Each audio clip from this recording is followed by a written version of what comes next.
2024 총선 반갑습니다.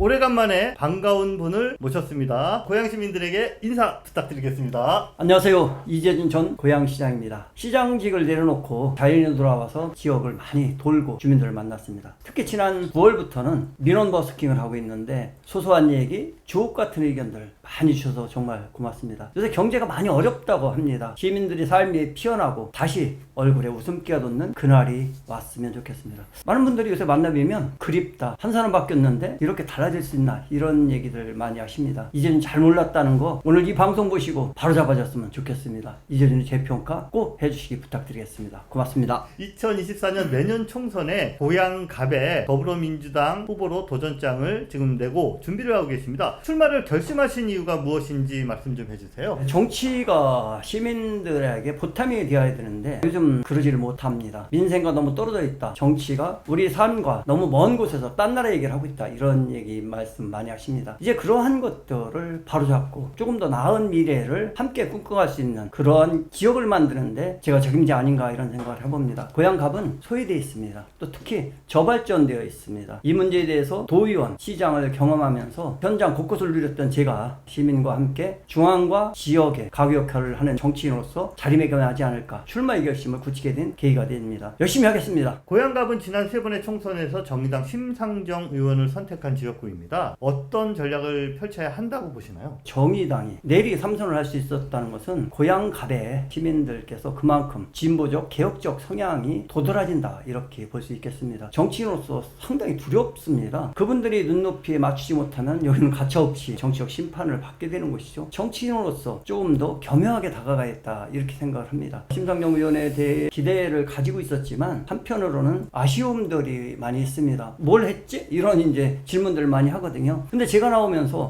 저 정도면 대안이 될 수 있지 않겠어 하면서 지금 판세가 유동치고 있습니다. 이재준이라는 정치 도의원과 시장을 했고 그리고 30여 년 이상 이 지역에서 뿌리내리고 살아온 정치인이라면 충분히 판세를 바꿀 수 있어. 판세 변화가 요새 느껴집니다. 시민들한테 선거 전략은 진심입니다. 다가가는 정치죠. 시민과 함께 어깨 걸고 함께 고통하면서 토로하면서 해결하는 정치. 말이나 구호가 아니라 결과로서 보여주는 이런 정치가 선거 전략이 필승 전략 아닐까 이렇게 생각을 합니다. 문명순 지역위원장을 비롯해서 공천 경쟁을 해야 되는 민주당의 다른 후보들도 만만치가 않아요. 이분들에 대해서 좀 한 말씀 해주시죠. 고양갑의 자산일 수도 있지만 민주당의 훌륭한 자산이라고 생각합니다. 이분들과 어떻게 우리가 선의 경쟁을 하고 이분들과 함께 시민들이 원하는 정치. 민주당 달라졌어.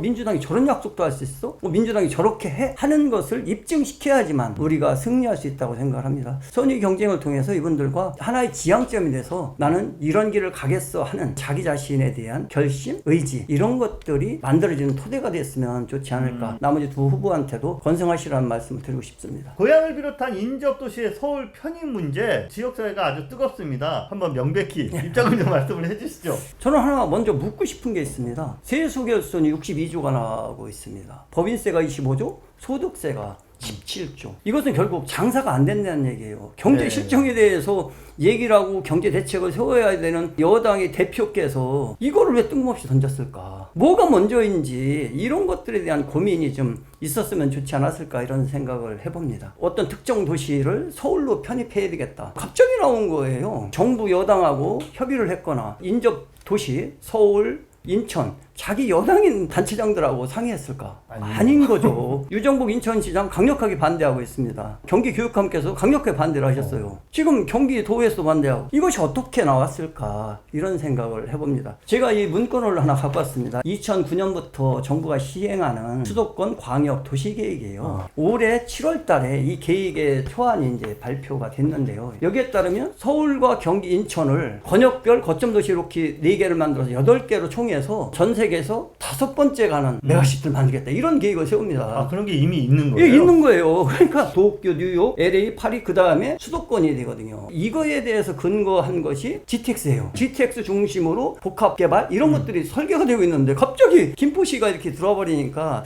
사실 조금 그렇다 이런 생각이 듭니다. 고양시나 김포시나 서울로 편입되고 안 되고 이 문제가 아니라 수도권에서 규제하고 있는 이 규제 사항을 어떻게 풀어서 고양시가 발전할까? 김포시가 발전할까? 이런 것들이 논의 논의가 되는 과정 속에서 서울로 편입되면 좋겠다, 내지는 대도시권으로 가면 좋겠다, 뭐 이런 논의가 돼야 되는데 선호가 바뀐 겁니다. 여당이 불리하니까 갑자기 이 문건도 안 보고 그냥 툭 던진 거 아닌가. 오정 시장님은 이걸 아실 거예요. 그러니까 정확하게 우리가 원한 게 아니고 김포가 먼저 원하니까 우리는 검토할 수 있다, 이런 말씀을 하신 거고, 정부 여당도 이거에 대해서 정확하게 입장을 밝혀주신 것이 도리 아닐까. 문제는 어쨌든 이게 던져졌어요. 덕양분들 빨리 서울로 가자 뭐 이런 요구들이 나오고 있어요. 뭔가 말씀을 해야 되잖아요. 지난 대선 때 일기 신도시 용적률 500% 늘겠다 발표된 거 이후에 단 한 채도 벌지도 못하고 어떻게 하겠다는 것도 없어요. 자기 분담금이 얼마인지, 순환주택을 어디다 마련했는지, 이것도 또 대표적으로 선거용 아닌가, 이런 이제 생각이 좀 드는 거죠. 그래서 고양시의 각종 규제를 어떻게 해결할 거냐. 많은 땅들이 그린벨트나 군사시설에 묶여있는데 이것을 어떻게 하는 차원에서 그러면 서울로 편입되면 이게 해결이 돼. 이런 과정들이 있다면 그러면 논의가 돼야 되죠. 이동환 시장의 일방적 백석 이전 추진 어떻게 대응해야 되는지.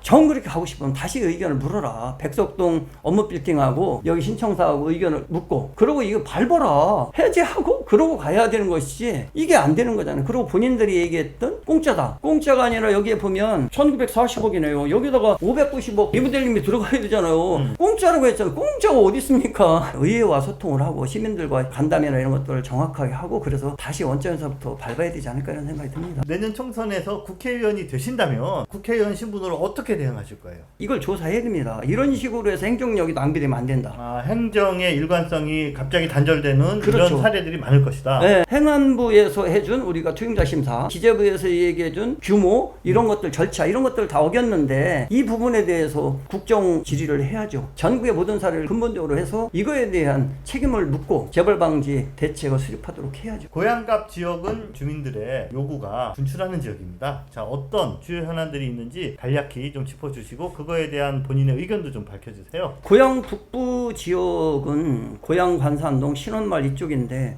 가장 도시가 노후화되어 있고 교통이 불편합니다. 제가 민선 7기 때 해놓은 통일노선 완성으로 이 지역에 다시 활성화될 수 있는 모멘텀을 만들어줘야 된다. 그 다음에 여기 원당이나 이쪽은 신청사 문제잖아요. 원당에 원한대로 전치되어야 된다. 고양동 같은 경우 쓰레기 소각장이 있는데 제가 임기 중에 파주랑 광역 쓰레기 소각장 협약을 해놨어요. 그렇다면 그것을 정치력을 발휘해서 하게끔 하고, 그러고 부족하다면 JDS 지역에 가까운 곳에서 소화를 해야 되는 것이고, 경제자유구역을 개발하는 그 정도 규모면 신규 소각장을 신설할 충분한 명분과 되죠. 된다. 아예 800만 평을 밀고서 하기 때문에 거기 이해관계자가 하나도 없어요. 소각장 계획도 거기에 들어가야 되는 것이지 아무것도 해주는 것도 없고 계속적으로 기피시설 문제로 4중 5중 이렇게 고통을 받는 고양동 얘기 듣는 것은 아니다, 이렇게 생각을 합니다. 저는 태어나서 제일 오래 산 곳이 고양시입니다. 91년도에 여기 이사를 왔는데 아이들도 다 여기서 태어났고, 결국은 우리 고양갑이라는 지역이 곽지영 의원님, 유시민 의원님, 손병규 의원님 다들 이 지역에서 정치를 하셨지만 이 지역에서 지금 활동을 안 하세요. 아쉽죠?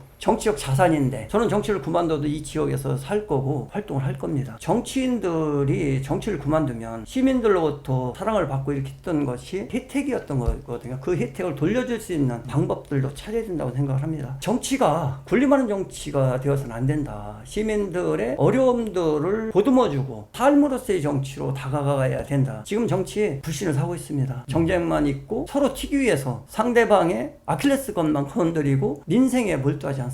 지금 4년 동안 우리나라 국회에서 법을 만들거나 이렇게 해서 시민들의 호응을 받은 것이 과연 몇 개가 될까, 이렇게 의문을 던집니다. 시민들이 원하는 것은 내가 정치에 신경 안 써도 내가 편안하게 살 수 있는 그런 세상일 것 같습니다. 그것이 기본사회라고 생각합니다. 가면 갈수록 빈부격차는 심해질 것입니다. AI나 인공지능 이런 것들이 기술력 차이와 자본력의 차이에 의해서 더 벌어지기 때문에 기본사회를 어떻게 만들어줄까가 정치의 하나의 방향성이 되어야 된다고 생각을 합니다. 저는 그 길에 미력 하나마 지금까지 해왔던 도의원 8년, 시장 4년을 바치고 싶습니다. 내년 총선에 새로운 도전을 하고 계시는 이재준 전 시장님을 만나봤습니다. 그동안의 경험과 본인의 역량을 발휘하셔서 고양시를 위한 새로운 비전을 제시해 주시기를 기대하겠습니다. 2024 총선 나도 뛴다!